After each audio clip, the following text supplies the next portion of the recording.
അനധികൃത പാർക്കിങ്ങിനെതിരെ സംസ്ഥാന വ്യാപകമായി നടത്തിയ പ്രത്യേക പരിശോധനയിൽ വൻതോതിൽ നിയമലംഘനങ്ങൾ കണ്ടെത്തി പോലീസ്.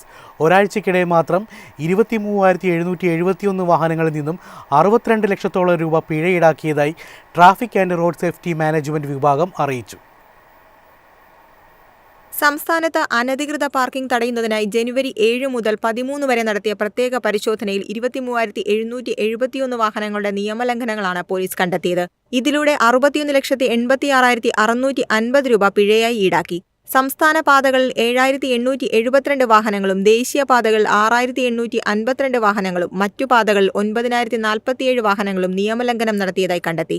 അപകട സാധ്യത കൂടിയ മേഖലകളും വാഹന സാന്ദ്രത കൂടുതലുള്ള പ്രദേശങ്ങളും കേന്ദ്രീകരിച്ചായിരുന്നു പരിശോധന.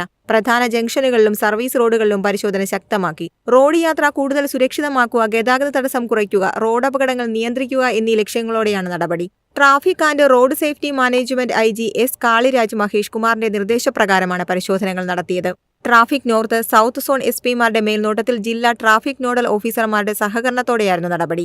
ഇനിയും തുടർച്ചയായ കർശന പരിശോധനകൾ നടത്താനും നിയമലംഘകർക്കെതിരെ ശക്തമായ നടപടി സ്വീകരിക്കാനും ഹൈവേ പെട്രോളിംഗ് വിഭാഗങ്ങൾക്ക് നിർദ്ദേശം നൽകി. ഗതാഗത നിയമലംഘനം ശ്രദ്ധയിൽപ്പെട്ടാൽ പൊതുജനങ്ങൾക്ക് വാട്സാപ്പ് നമ്പർ വഴി വിവരം അറിയിക്കാമെന്നും പോലീസ് അറിയിച്ചു.